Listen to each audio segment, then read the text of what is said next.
Bueno, allí tenemos en pantalla lo que es el alcance de este programa de formación para, como les decía al comienzo del seminario, para la elaboración de estudios geotécnicos. Este es un programa de formación que inicia el 10 de septiembre, tiene una duración de 2 meses. En este programa lo que hemos hecho es trasladar lo que ha sido nuestra experiencia, tanto como desarrolladores de estudios técnicos. Álvaro ha sido desarrollador de este tipo de información para proyectos convencionales, para tanques, para puentes, ha trabajado en proyectos de mejoramiento de terreno. En mi caso, he estado involucrado también con el área de puentes, con el área de licuación de suelo. Ya les voy a mostrar, tenemos un próximo seminario de licuación de suelos también. Entonces, lo que hemos hecho acá es toda esa información, apoyándonos obviamente de la normativa internacional, de las buenas prácticas internacionales, hemos establecido un programa de formación que te lleva de la mano a cómo desarrollar el reporte geotécnico de manera que puedan aplicar ingenieros geotécnicos, geólogos, ingenieros geofísicos, profesionales de la ingeniería civil que desean involucrarse en el proceso de desarrollo de estudio técnico o, como les decía al comienzo, aquellas personas que deseen entender mejor este documento, entender mejor el alcance, porque eso les va a permitir controlar mejor los presupuestos, saber cómo hacer la selección de las empresas que puedan ser candidatas para desarrollar un estudio técnico. Ese es el objetivo allí de este programa de formación. Fíjense que vamos a manejar varias herramientas, ya ahora vuelvo acá y les doy un poco más de detalle, pero fíjense, vamos a estar trabajando con Eurocódigo 7, con el documento de cimientos de España, que hoy Álvaro ha hecho referencia a este documento, con la NSR de Colombia, que también mencionaba el día de hoy, con la AC7, con la Astro LRFD, el IBC, la CI 318 y mucha información de referencia, incluso lo que le explicaba hace un momento. En la Federal Highway no necesariamente son documentos normativos, son una documentación técnica muy sólida, con muy buena referencia técnica, que en muchos casos son documentos que dan pautas para tomar decisiones y por eso también utilizamos mucha documentación de la Federal Highway para poder ilustrar algunos casos, algunas experiencias y que podamos tener un documento técnico que nos sirva para tomar una decisión o atender un caso en específico. Fíjense que aquí está un poco lo que sería el alcance del programa de formación, de manera que partimos desde los conceptos básicos de mecánica de suelo y mecánica de rocas o aplicado al área principalmente de cimentaciones. El área mecánica de suelo, el área mecánica de roca es un área enorme, sumamente extensa. Aquí vamos a los conceptos que utilizaremos a lo largo de este programa, sobre todo para cimentaciones, excavaciones, empujes del terreno y este tipo de cosas, ¿no? ¿Cuáles son los trabajos de campo y laboratorio que principalmente se desarrollan para yo poder traducir esto en un reporte geotécnico? ¿Cómo estimar los parámetros de diseño? Esto es importante, no es lo mismo la persona que ya tiene los parámetros y diseña una determinada cimentación al ingeniero que desarrolla el estudio técnico y tiene que estimar los parámetros, que tiene varios sondeos, tiene varias perforaciones, tiene data de laboratorio, tiene data de campo, en otros casos tiene combinado con data geofísica, que también es alcance de este programa. Entonces, ¿cómo traducen todo eso en parámetros de diseño para poder reportar esto en el estudio geotécnico? Ese es el objeto de este alcance.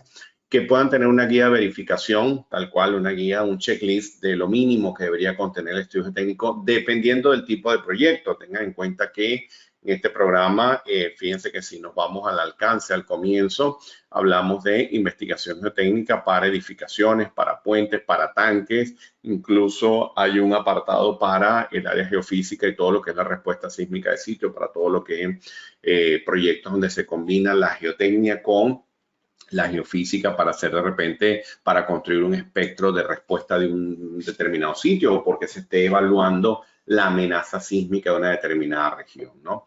Involucrarse en procesos de modelado, análisis y diseño geotécnico estructural de cimentaciones para poder incluir eso como parte del alcance del reporte. No es lo mismo el ingeniero de cimentaciones que está diseñando todas las cimentaciones del edificio. Cada cimentación puede tener una particularidad, pueden haber problemas de cimentaciones del lindero, pueden haber problemas ya puntuales del proyecto.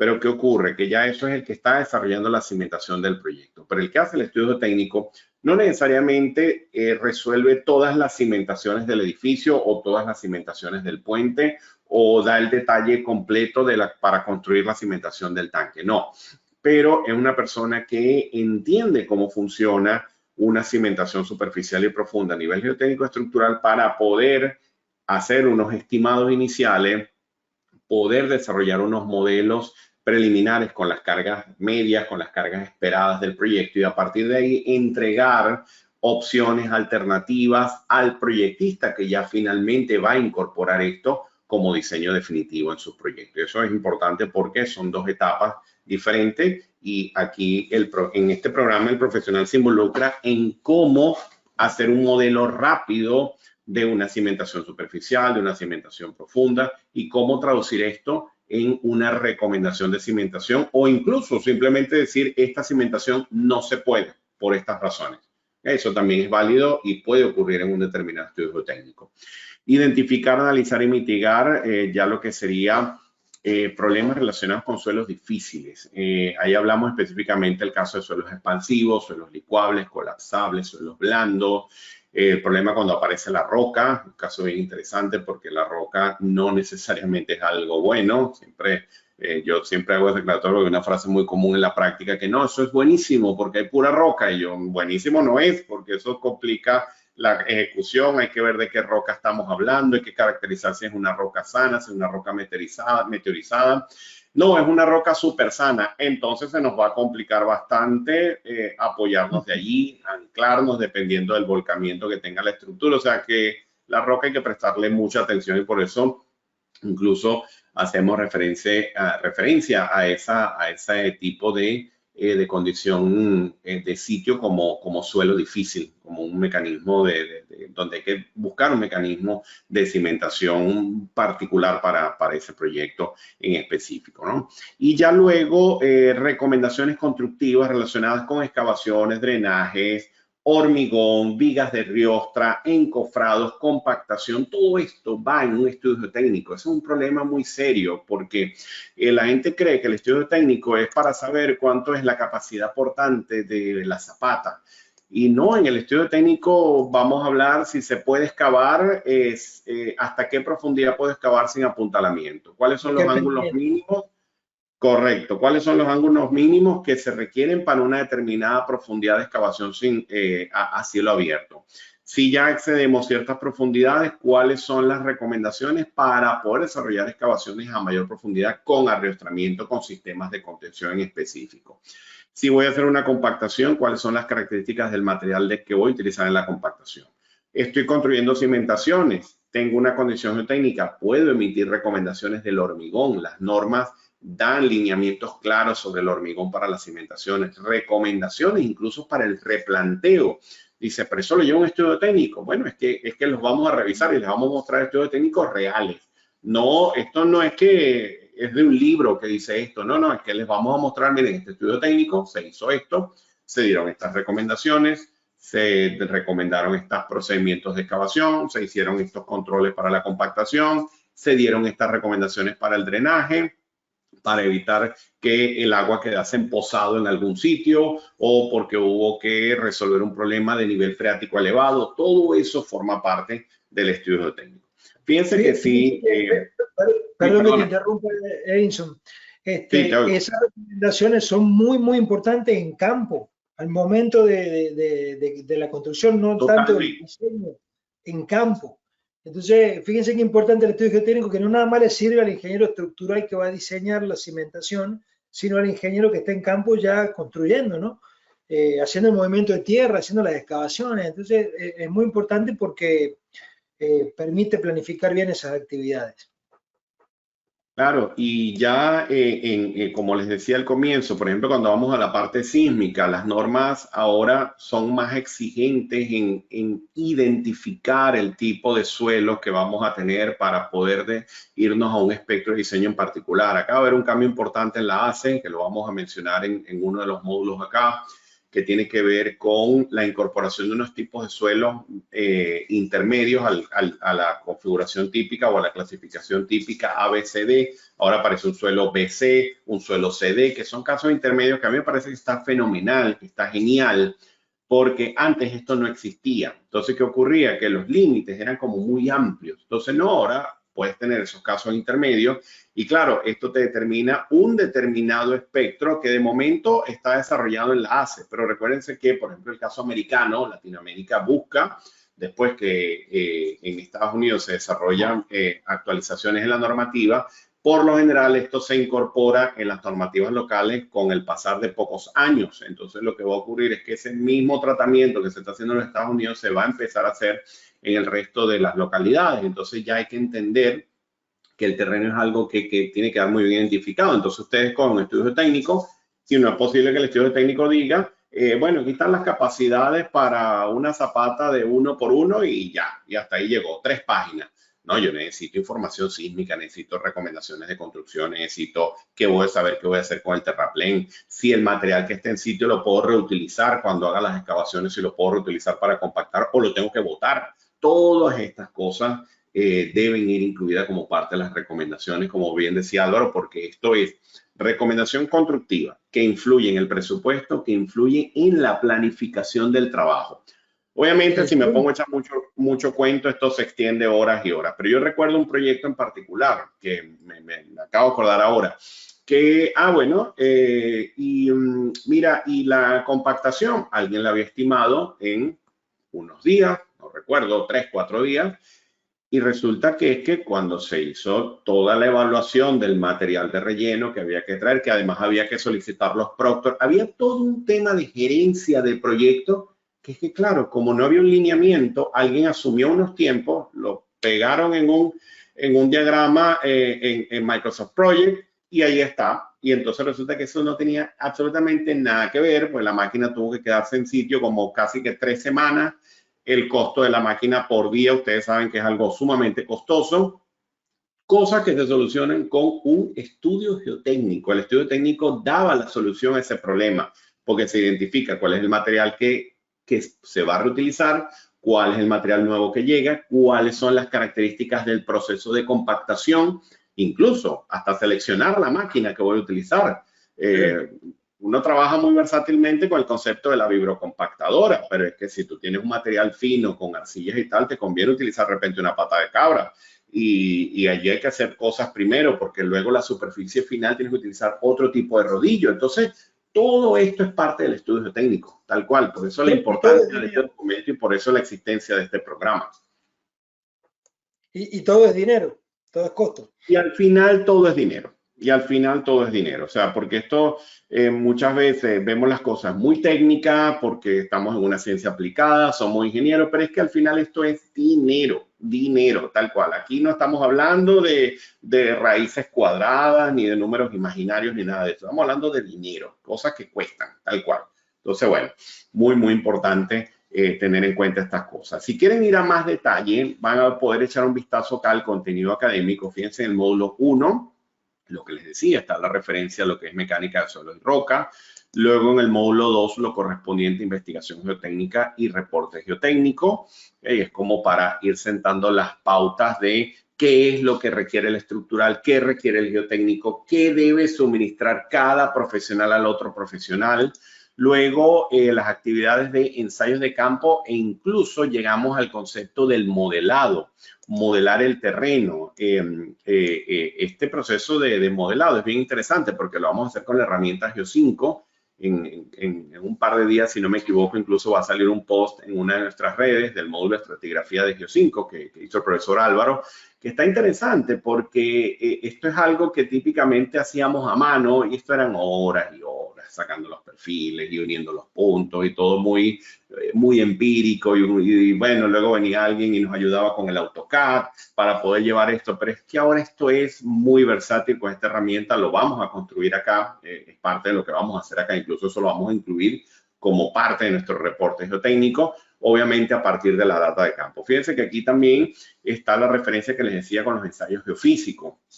Vamos a ver geofísica. ¿Por qué? Porque ustedes pueden tener un estudio técnico en donde de la mano o en paralelo se está desarrollando un estudio de amenaza sísmica o se está desarrollando la construcción de un espectro de sitio para la construcción de un puente, por ejemplo. Entonces, en ese caso hay que entender qué va a necesitar la gente de geofísica de nosotros y qué podemos utilizar nosotros de la geofísica para que haya una integración entre la geotecnia y la geofísica, que esto es algo bien, bien interesante, que además son herramientas muy poderosas cuando las combinamos de manera adecuada.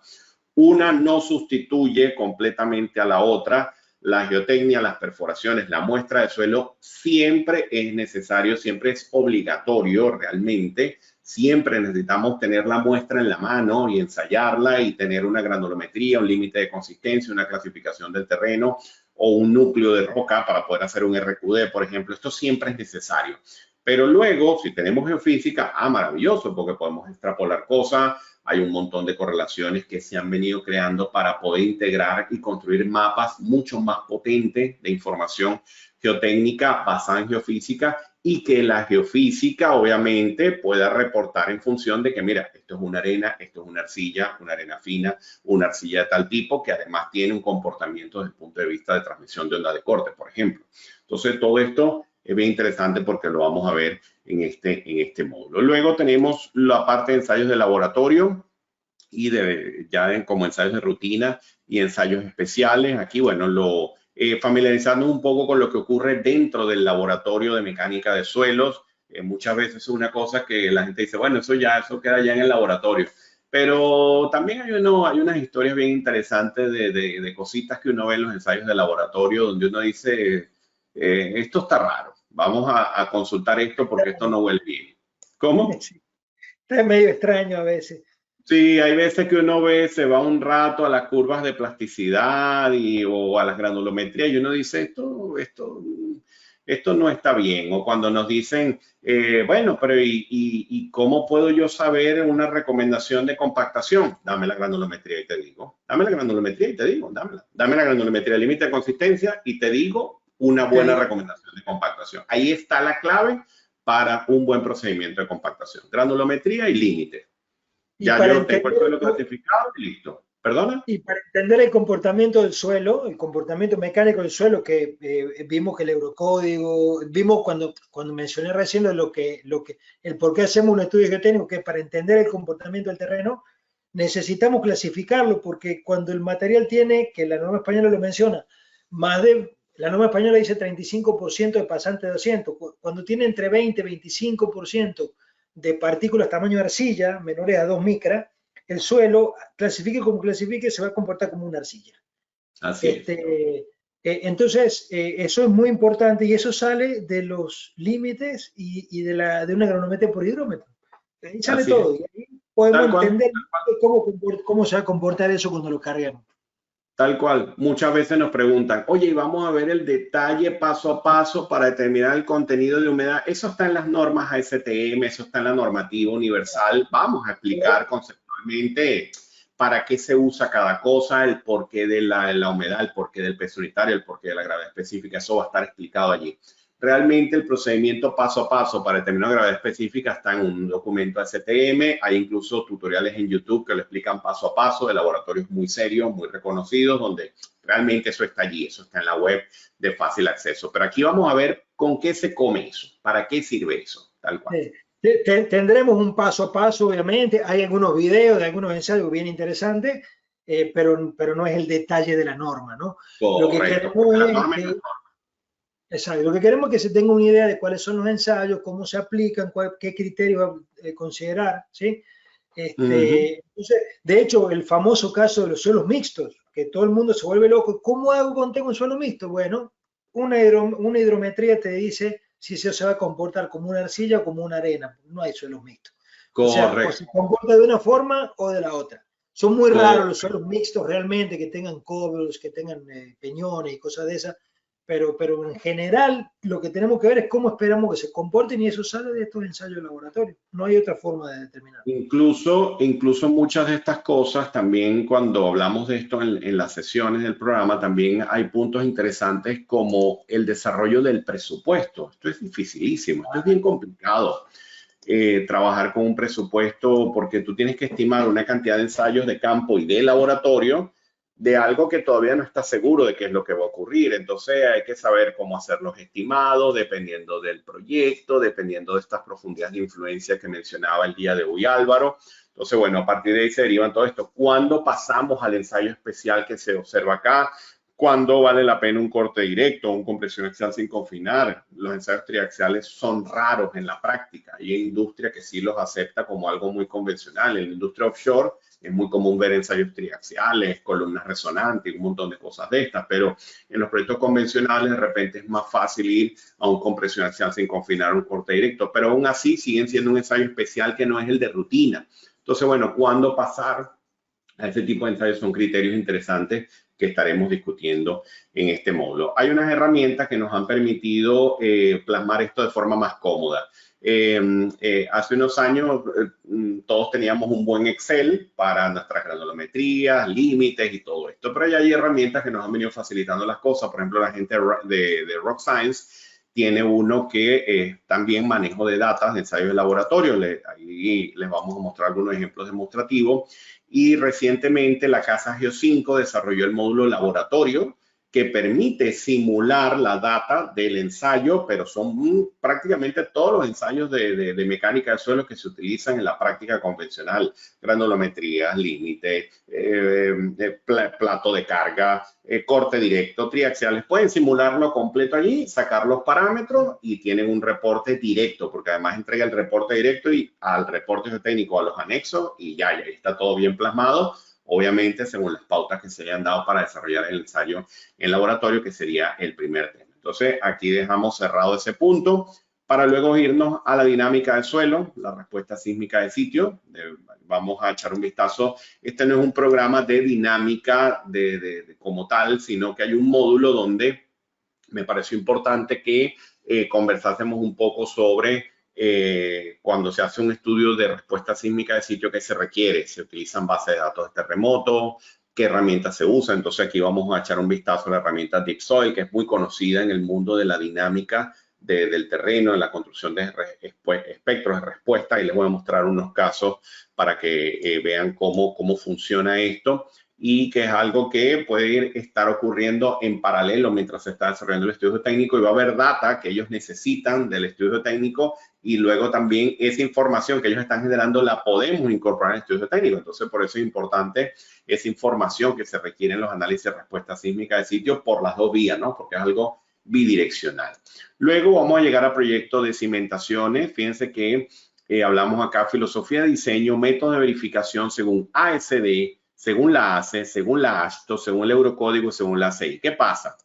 Que es que dependiendo del proyecto que tengamos va a haber una norma. Entonces, tienen que hablar el lenguaje de la norma. Ese es otro aspecto importante a destacar. Si ustedes reportan al día de hoy el diseño de una cimentación para un puente con ASD, el proyectista de puente va a estar enredado con esto. Se va a confundir porque la AASHTO trabaja ahora con LRFD, tanto a nivel geotécnico como a nivel estructural. Entonces, a partir de la data que se tenga del diseño, hay que transformar esto en filosofía, reportar la información según filosofía LRFD para el caso de puentes.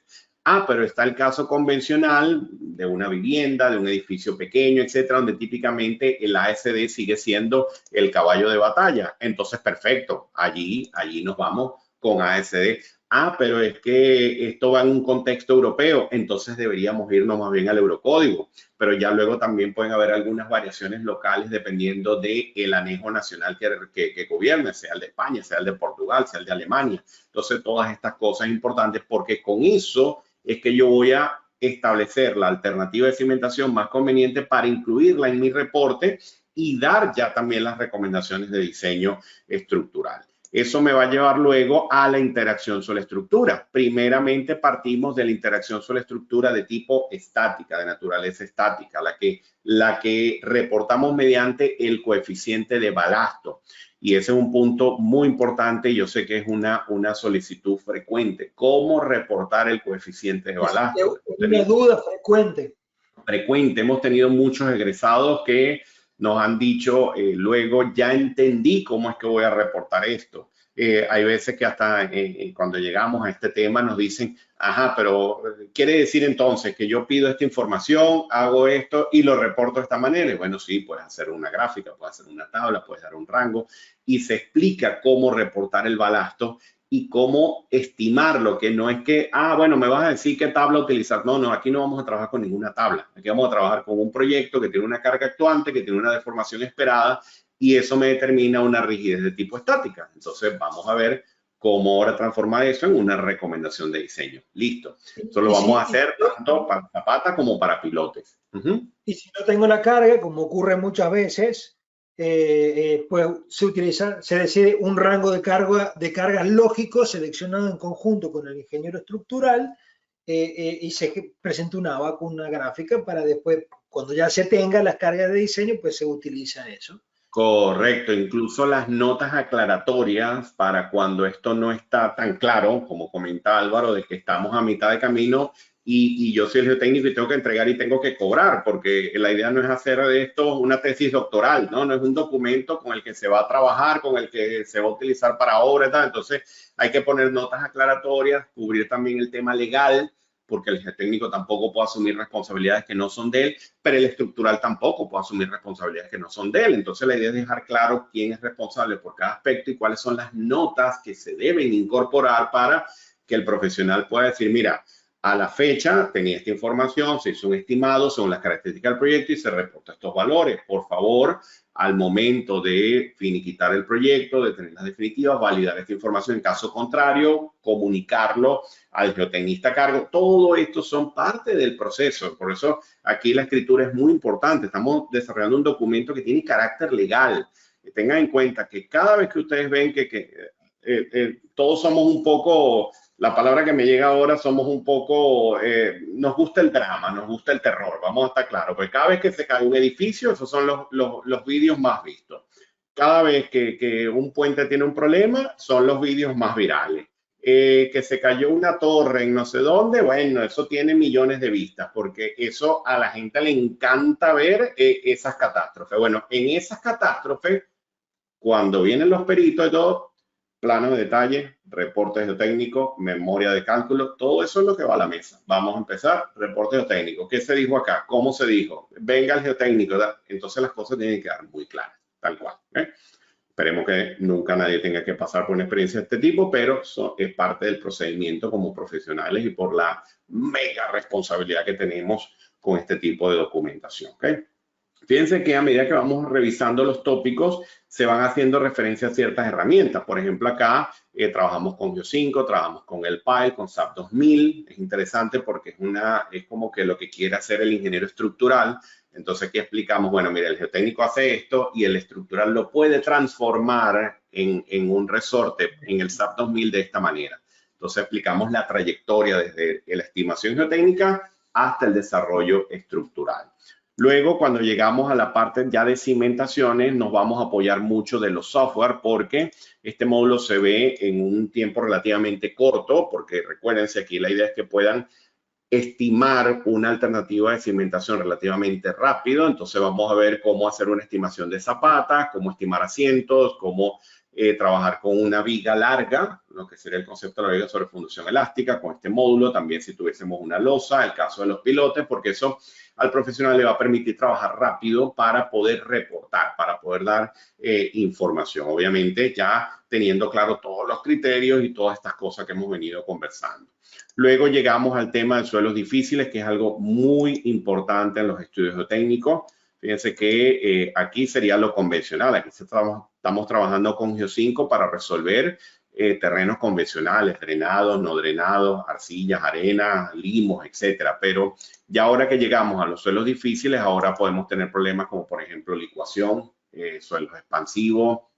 Puede requerirse una sustitución de suelo, en otros casos puede exigirse una estabilización o mejoramiento del terreno, puede requerirse un tipo de cimentación especial. Entonces, ¿cómo identificar el suelo? Que el problema que estamos hablando, cómo incluso apoyarme de ciertas herramientas para poder evidenciar eso. Entonces, por ejemplo, aquí hablamos de la herramienta LIC SBS, la herramienta StoneSea, que es para el caso de suelos potencialmente licuables, ver cómo esa herramienta me ayuda a yo poder estimar un proceso de licuación, un potencial de licuación.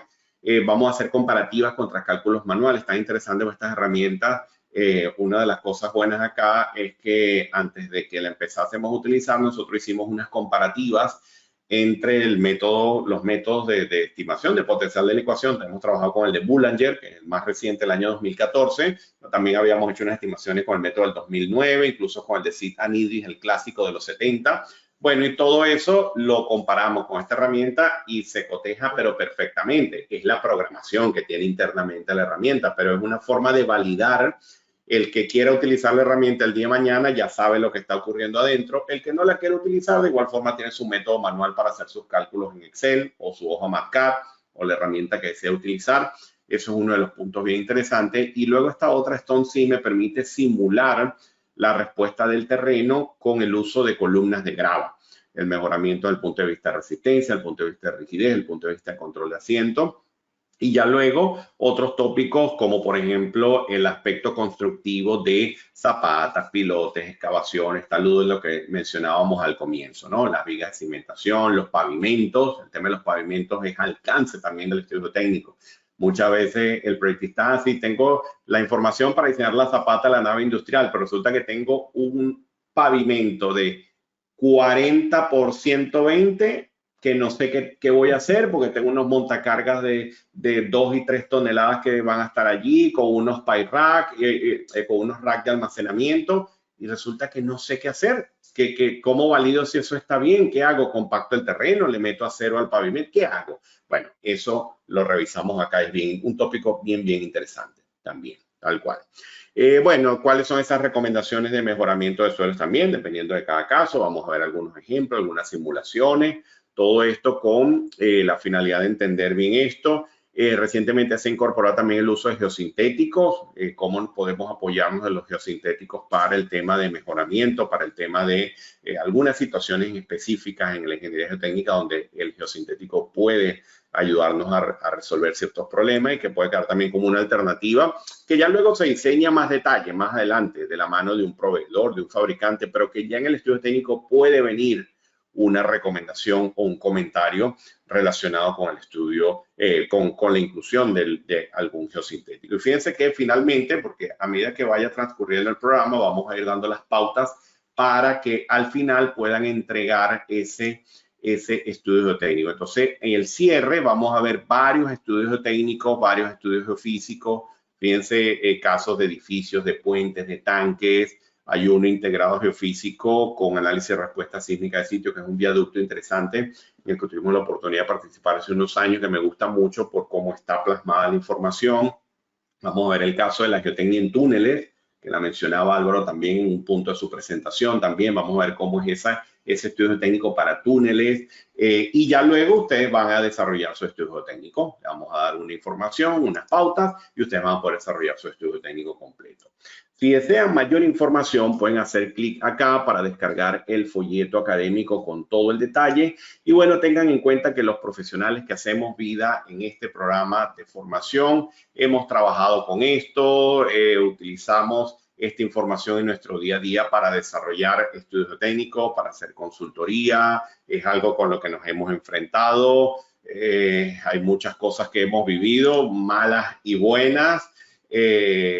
Obviamente no sabemos todo, pero en cierta forma hemos vivido muchas experiencias con estas cosas y siempre son temas bien interesantes de discusión y conversación cuando nos vamos a hablar este enfoque de los estudios técnicos. Entonces, bueno, yo creo que esa es una muy buena descripción. Aquí tienen ya un poco más el detalle de esas herramientas que les iba describiendo a lo largo del contenido.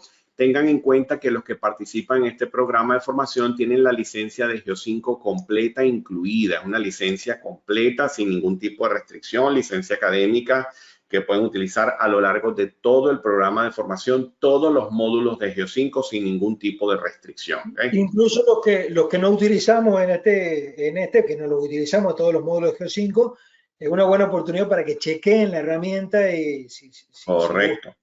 Correcto. Correcto. Todos los que participan también en los programas de formación de sísmica, si luego desean adquirir la herramienta, también tienen descuentos especiales que ofrece directamente Sísmica Institute, que no los consiguen en la web sino que simplemente lo ofrece la propia empresa por ser egresado de nuestros programas de formación, que ya al final, si estuviesen interesados, también es un punto interesante a destacar. Y bueno, tengan en cuenta entonces el resto de las herramientas que utilizamos a lo largo del programa. Son herramientas que pueden también acceder a sus versiones de demo, sus versiones de prueba. A medida que vamos avanzando, yo les voy dando los links y los enlaces para que puedan ir revisándolas y puedan reproducir los ejemplos que aquí se ven a lo largo del programa. Y bueno, un programa que lleva lo que sería el estado del arte en el proceso de desarrollo de estudios técnicos a la práctica habitual, a la práctica profesional. Sí, en la audiencia, que bueno, que veo que sigue allí activa, se mantiene hasta el final. Muchísimas gracias a todos. Si desean revisar más sobre geotecnia, cimentaciones, les recomiendo acceder al blog de Sísmica Institute. Ahí tienen el enlace. Cuando entran acá, van a conseguir diferentes artículos. Fíjense, recientemente se ha publicado ¿Por qué corregir el número de golpes del ensayo SPT? Si hacen clic acá, van a ver un artículo que ha desarrollado el profesor Álvaro, que está bien interesante. Este es un punto que se discute a lo largo de este programa y literalmente es un obsequio que hace Sísmica Institute a la comunidad, porque esto es un problema frecuente que vemos en la práctica, en el que muchos estudios técnicos no se menciona ni en lo más mínimo la corrección del MCPT, que además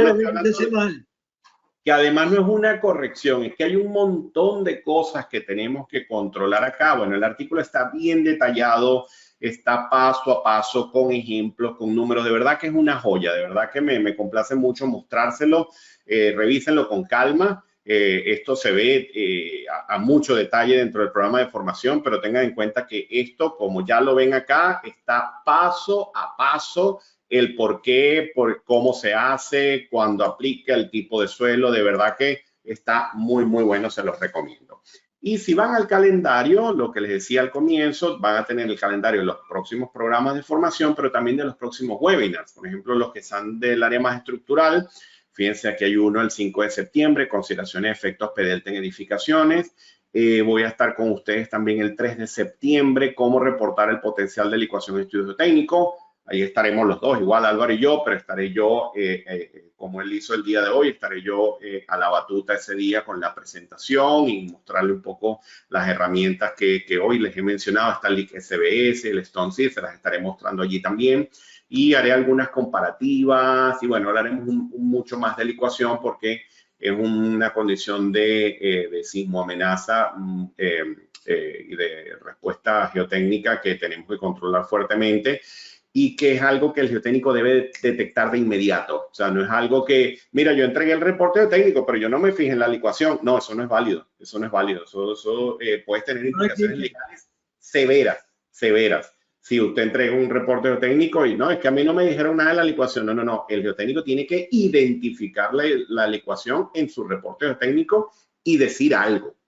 Y esa es una de las cosas que hacemos acá también. Cómo decir ese algo, cómo reportarlo, y en función de eso, que puede haber una segunda parte del presupuesto de la geotecnia para alguna técnica de estabilización. Perfecto, eso es válido, eso es más, es lo correcto. Pero realmente hay que decir si hay potencial de licuación o si es probable la licuación o si no es probable. Hay que decirlo, pero de forma directa en las conclusiones del estudio. Entonces, vamos a hablar un poco de eso el 3 de septiembre, aquellos que les interese. Y bueno, ya aquí les voy a copiar el enlace a la web para que, bueno, lo puedan ver con más calma estos puntos que estuvimos discutiendo. Y cualquier duda igual, estamos totalmente a la orden, el correo info de Sísmica y bueno, a través de los canales que también que deseen, lo pueden hacer también a través de nuestras redes y todo esto.